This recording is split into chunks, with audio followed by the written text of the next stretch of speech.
that feeds your soul? Or does the life you live actually provide no nourishment for your soul? There's a big difference in the quality of life when your life feeds your soul as opposed to living a life that leaves your soul starving for more or for something that's meaningful and spiritual and purposeful.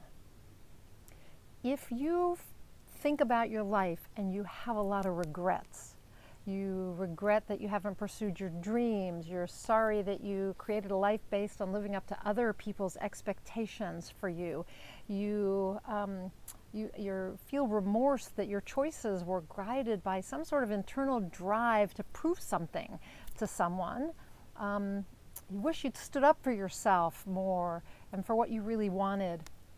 You wish you'd maintained good relationships with the people you care about most. If these are the kind of regrets you have, then the likelihood is you're not leading a life or living a life that feeds your soul. A life that feeds your soul gives you the ability to stand up for what you want and to go after your dreams and to make a difference and to feel aligned spiritually and to feel as if you are moving closer every day to fulfilling your spiritual and personal height. That you're achieving everything you could be. You're stepping into your best self, right? You're fulfilling your purpose. You're achieving your potential. That's a life that feeds your soul. It's a life with some balance in it between work and career and passion and relationships and connection to something bigger than you. So let's talk about how to lead a life that creates your soul, how to create a life that feeds your soul so that you don't have regrets, right? And you're not taking the actions that lead to those regrets, but rather you are taking actions towards this life that's going to feed your soul. So there are 9 elements to creating a life that feeds your soul. Okay, 9 things you need to do. The first one is to develop the courage to live a life true to yourself. Not a life others expect to you, but a life that's true to yourself. Okay, so that means that you're not just doing what everybody else thinks you should do, but you're doing the things that you know you are meant to be doing and that you want to do and that you're passionate about and that are on purpose for you, right? That help you fulfill your purpose. That's living a life of courage and of congruency with who you truly are. Okay, so you're going to develop the courage to live a life true to yourself and to what you want, rather than a life that others expect of you. So what do you expect of you? Live a life where you fulfill your own expectations for yourself. Number 2 is to find a balance between work and play so you don't work all the time. Most people regret that they spent the majority of their life working. Now, if you have a career that is doing your life's work, you may be happy constantly doing your life's work, not busy work, not work that has no meaning for you. But no matter what work you do, you want to find that balance so that you're spending time with people, that you're going out in nature, that you're taking care of your body temple, that you are communing with something higher. You're connecting with your higher self and with Source. Right? So you need balance. You don't want to be working all the time. So you need to create a Sabbath, whether that's on Wednesday or Saturday or Sunday, doesn't matter. Create a sacred time that is not about work. Number 3 is to express your feelings. Most people regret on their deathbed that they never expressed how they really felt about people. So express love, express joy, express gratitude, express appreciation, express every emotion. Now, of course, I mentioned mostly positive emotions, but when you're sad, express that. When you're angry, express that in a healthy way. But be sure to express how you feel, because you don't want to go through life never expressing how you feel. We are feeling beings. It's part of being human is that we feel, and we want to express how we feel. Also, number 4 is to stay in touch with friends.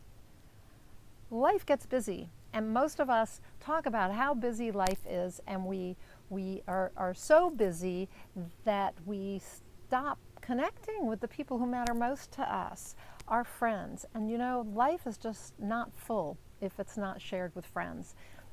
So whether you have 2 friends or you have 20 friends, make sure you spend time with your friends. It's going to feed your soul. Your soul needs those connections, needs those relationships. So spend time with your friends. Stay connected to them, even when you're distant, even when you're required to be distant.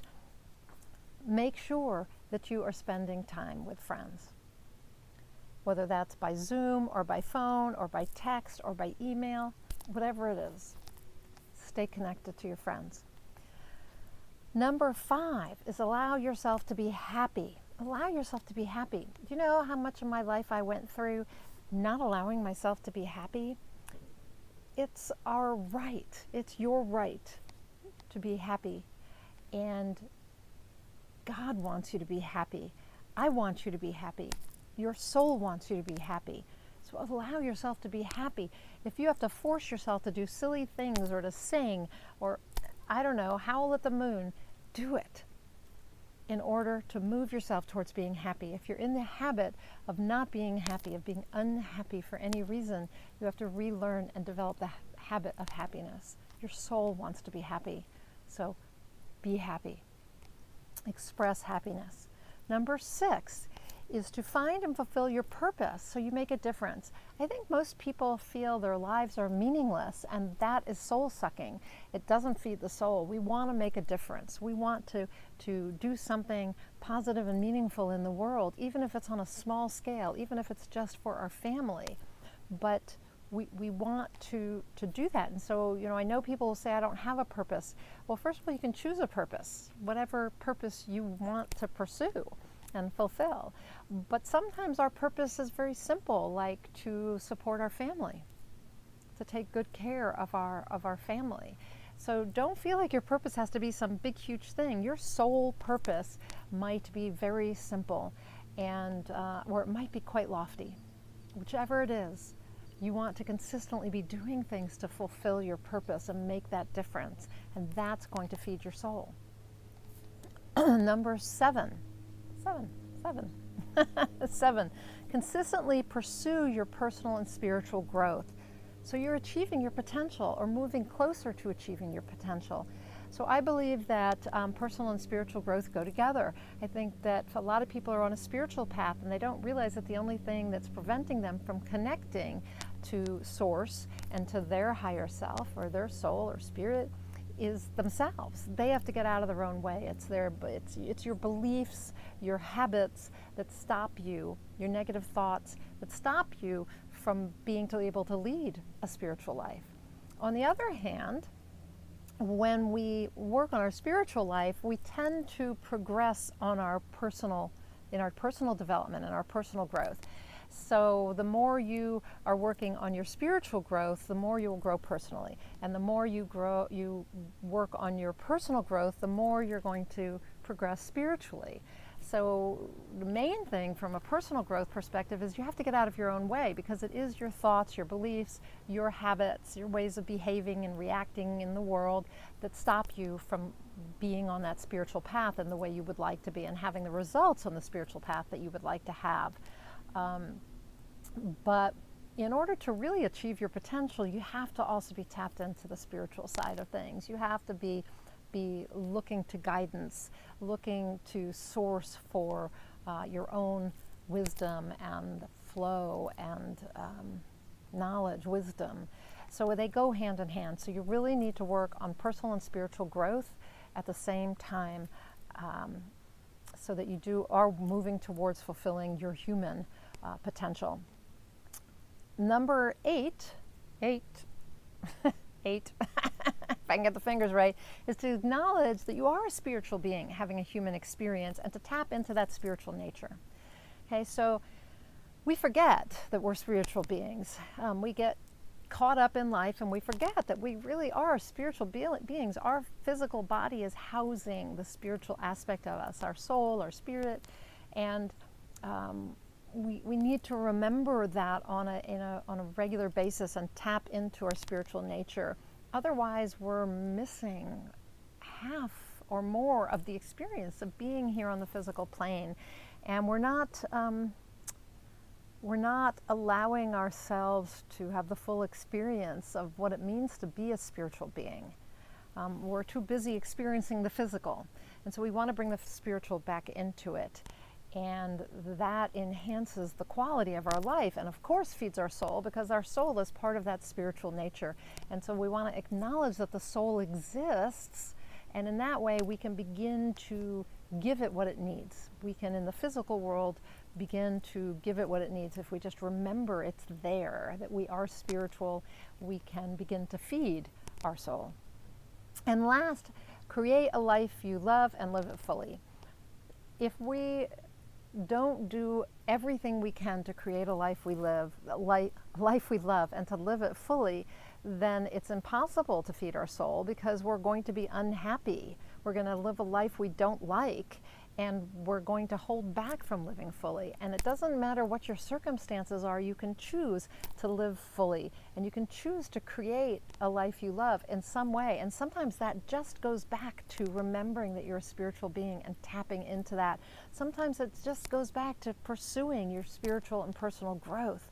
These are things that help you create a life that you love. Allowing yourself to be happy in your situation, in the now. Allowing yourself to find a purpose and to fulfill it. These things help you create a life you love and to live it fully. All of the things I've talked about, expressing your feelings, balance between work and play, being true to yourself, all of the 9 things I talked about lead to number 9, right? Or all of the 8 things I talked about lead to number 9, which is to create a life you love and to live it fully. These are the things that feed your soul. If you are not feeding your soul, life will lack the depth, the fulfillment, the joy, all the things that make life wonderful. So you have to feed your soul some way, whether that's going out, if you feel like you can't create a home that you love and feel comfortable in, then go out in nature. Nature feeds your soul. Music feeds your soul. Art feeds your soul. Books feed your soul. Conversations feed your soul. Growing every day and learning feeds your soul. Tapping into your soul and communing with it, communing with God. These are things that feed your soul. So it is possible, no matter what your situation, to create a life that feeds your soul. And I want to encourage you to do that. I really do. I want to challenge you to do that. Now, if you need support creating a life that feeds your soul, I would love to invite you to join me in the Inspired Creator community. It's the place where seekers go to create a life that feeds their soul. It is an ongoing program where I offer you personal growth, which is the high performance coaching curriculum that I am certified in, but with a focus on, not just on personal growth, but on spiritual growth.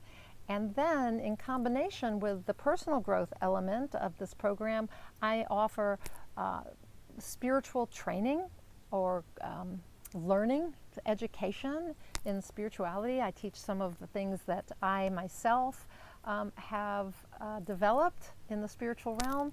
And then there's spiritual coaching, or just coaching actually on the peers, on everything that I'm offering. So the personal growth element, the high performance coaching, and the spiritual education, we come together once a month also to discuss all of that, and for me to support you and coach you. So you get high performance coaching twice a month, and you get, with a spiritual flair, you get spiritual education once a month, and then you get a spiritual, personal spiritual growth coaching session where we come together for a round table to discuss all the things we've talked about during the month. So it's a month-to-month program, and you can join at any time, but why not join now as I record this video, I am in the middle of launching the Inspired Creator Community and inviting in founding members who get special pricing and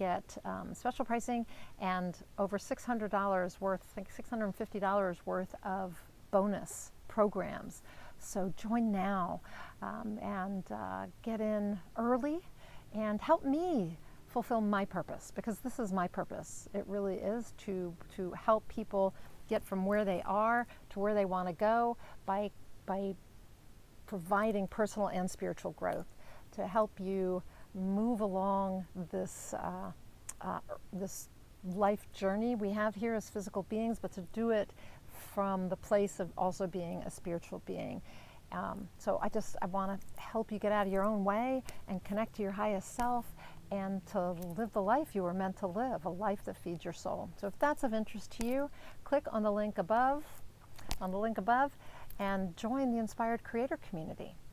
I would love to have you be on this journey with me and to walk the path with you.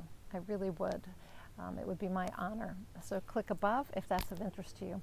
If you have any other questions for me, you can go to, if you have questions for me, or you would like to work with me in some other way as a high performance coach or in group high performance coaching or author coaching, just go to ninaamir.com.